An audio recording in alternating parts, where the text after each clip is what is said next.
श्री शिवाय नमस्तु। प्रदोष के समय पर उससे पहले लक्ष्मी और दरिद्रता फिर भ्रमण पर निकलती है।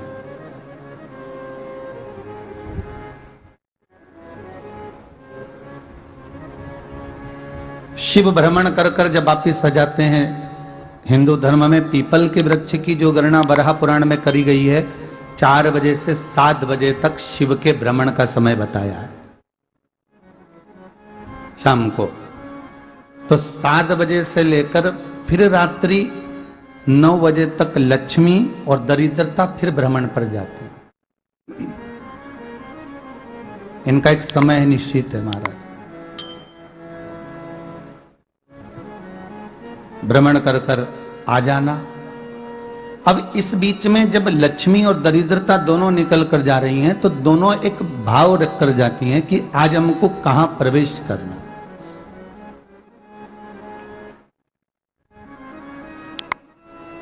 आज हमें किस जगह पर प्रवेश करना है, आज हमें कहां पहुंचना है, आज हमें किस जगह जाना है। और जिस नगर में जिस मार्ग से लक्ष्मी और दरिद्रता निकल कर जाती है, ये दोनों का जब निकलना होता है, इनको स्थान दिया गया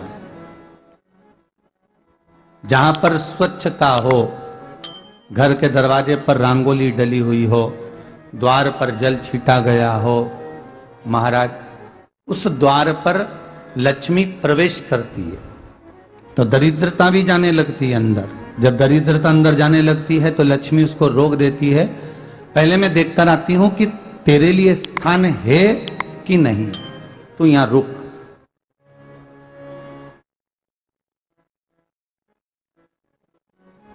कुछ देर तक दरिद्रता बाहर खड़ी रहती है और लक्ष्मी जी की बड़ी बहन जब दरिद्रता बार बार अंदर जाने का प्रयास करती है तो लक्ष्मी जी कहती हैं, जीजी तू इतनी बड़ी होकर तुझे मालूम है, तू तेरा सम्मान होना चाहिए, आदर होना चाहिए, और तू अंदर चली जा और कोई तेरा सम्मान ना करे तो कितना बुरा लगेगा, इसलिए तू बाहर खड़ी रहे। मैं अभी आई। अंदर जाती है और जब लक्ष्मी जी भ्रमण कर लेती हैं, अंदर प्रवेश कर कर आती हैं, और प्रवेश कर कर आती हैं तो दरिद्रता पूछती है चले अंदर। तो लक्ष्मी जी कहती हैं, तुझे मालूम नहीं है क्या जीजी कि जिस घर में मैं प्रवेश कर जाती हूं उस घर में फिर दरिद्रता नहीं जा सकती, क्योंकि ये तेरा वचन था, ये तेरा वचन था। अपन दोनों का जब मंगल विवाह हुआ था, मेरा विवाह जब नारायण के साथ में हुआ और तुम्हारा विवाह जब दुसाह मुनि के साथ हुआ, दरिद्रता का विवाह दुसाह मुनि के साथ हुआ।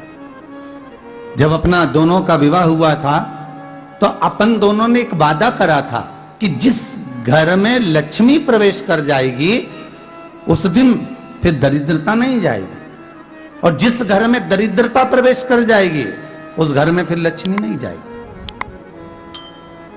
अब जब मैं अंदर देख कर आ गई हूं तो तू अंदर नहीं जा सकती, अर्थात लक्ष्मी के चरण जिस घर में पड़ गए उस घर में फिर दरिद्रता प्रवेश नहीं कर रही। चलते चलते फिर दरिद्रता ने देखा और लक्ष्मी जी इसको लेकर गई, और लक्ष्मी जी ने देखा कि इसके दरवाजे पर जल नहीं छीटा गया, इसके दरवाजे पर ना रंगोली डली है, इसका द्वार साफ नहीं हुआ है, इसके द्वार पर दीप नहीं है, इसके द्वार पर कलश नहीं है, इसके दरवाजे पर ढेर सारा कचरा पड़ा हुआ है, कोई श्वान कोई कुत्ता गंदगी भी कर कर चला गया है, कहीं बिल्ली ने गंदगी कर रखी है, कहीं जीवों ने कुछ गंदा गिरा रखा है। तो फिर लक्ष्मी जी कहती है, जी जी अब मैं होकर आ गई थी ना, अब तू जा, तू होकर आ। और दरिद्रता प्रवेश करती है।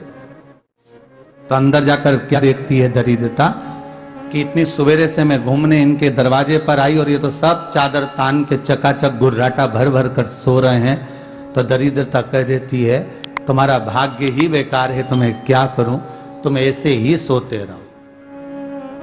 और दरिद्रता गुस्से में बाहर निकल कर आती है, लक्ष्मी से कहती है, लक्ष्मी तू इसके घर में जाना ही मत।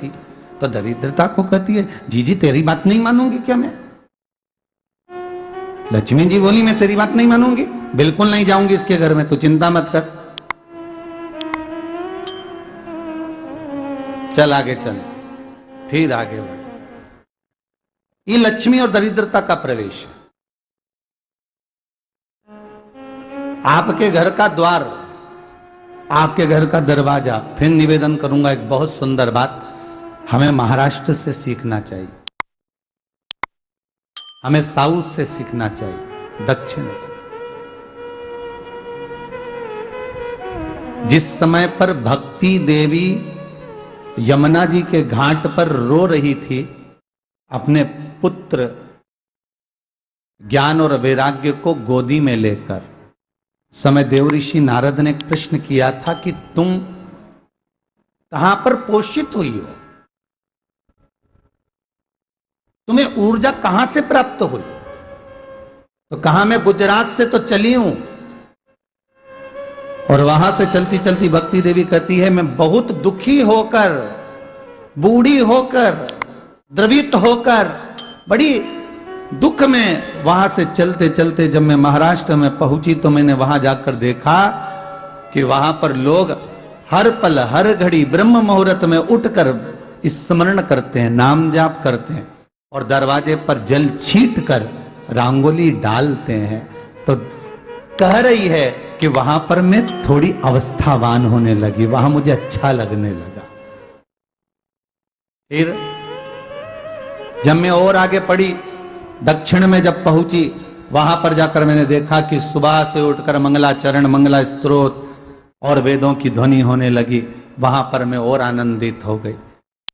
हमें कुछ चीजें महाराष्ट्र से सीखना चाहिए कि वहां रहने वाले जो भगत हैं, वारकरी संप्रदाय के जो भक्त होते हैं, वैष्णव जो धर्म के भक्त होते हैं, उनका नियम है सवेरे के समय घर में पानी है कि नहीं है, पर जब भी वो घर का दरवाजे के बाहर थोड़ा ना थोड़ा पानी तो छींट ही देते हैं। और छींटने के बाद फिर वहां पर अपने यहाँ तो दिवाली पे रंगोली बनती है जी, और वहां पर रोज की रंगोली बन जाती है कि कभी हो सकता है परमात्मा राह भूल कर हमारे घर में प्रवेश कर जाए, इसलिए वहां प्रतिदिन की रंगोली, प्रतिदिन।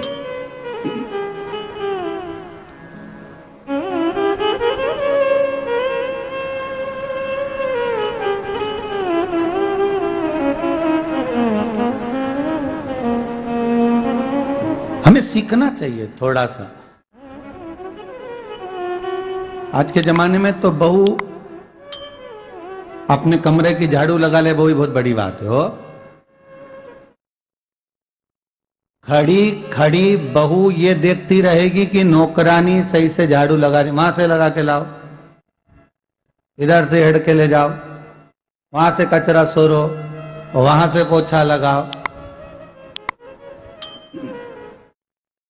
खड़ी रहेगी, उंगली से बताती रहेगी, पर इतना नहीं बनेगा कि सेविका से, नौकरानी से, दासी से कह दे कि तू मम्मी पापा के कमरे की लगा ले, मैं मेरे कमरे की लगा लूंगी, तू जा उधर।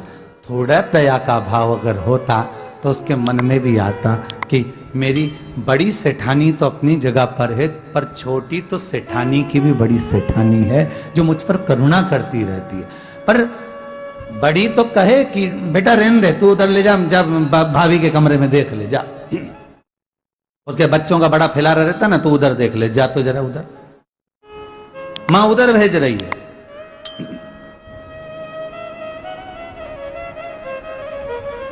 थोड़ा सेवा का भाव हमारे भीतर हो। और एक निवेदन तो हमेशा करा है और अब आज भी करता हूं, पूरे घर की सफाई करवाओ, पूरे घर में तुम पोछा झाड़ू जो चाहे करवाओ, मना नहीं है। पर एक निवेदन है, रसोई घर के अंदर बहू और बेटी ही जाकर भोजन बनाए तो अन्नपूर्णा सदा कृपा करती है महाराज। बहू और बेटी। शिवाय नमस्तुभ्यं।